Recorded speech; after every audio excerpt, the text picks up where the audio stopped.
in the studio, that was an analog tape delay it was in-house. And to be honest, I can't remember what the hell that was. No, it wasn't Space Echo. We used the Space Echo on stage to recreate that because it was the closest we could get. We always had a Space Echo on tour with us, Bauhaus. And we would use it always on Bella and some other things as well. And we'd actually have it on stage and Peter would operate it like on the stage. Just a wonderful piece of gear. The 808 slipped in here and there, for sure, yeah. Definitely in the studio. Yeah, just an unbeatable sound. Another go-to wobble box, as we used to refer to them. Nature is part of nature too. I had a Boss fuzz forever, all the way through Love and Rockets. And that was really the only effects unit I used in Love and Rockets. There was a thing called the bass balls that I used in Bauhaus.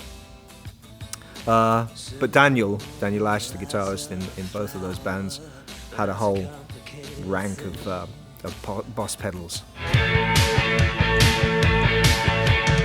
It's a memoir about Bauhaus, about my time with Bauhaus. It's called Who Killed Mr. Moonlight? Bauhaus, Black Magic and Benediction. And it tells a story from my point of view. And I endeavoured to be as honest and forthright as I could. It's written, I don't pull any punches, but it's written with, I think, a lot of compassion and empathy. So that was necessary. But it was something that I had to really get off my chest and off my mind. And I wrote it when we finished the last tour, which was in 2006. And I really knew, we all knew, that it was the end of the band. So I was very much compelled to tell the story. And I wrote it, the main body of the book I wrote in 2 years.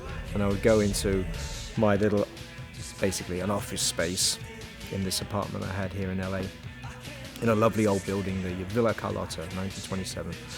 And it's a perfect place to focus and write the book. And I would go in at 12 o'clock, write for 2 hours, have a break, and then write for another hour in the afternoon and have a stiff drink.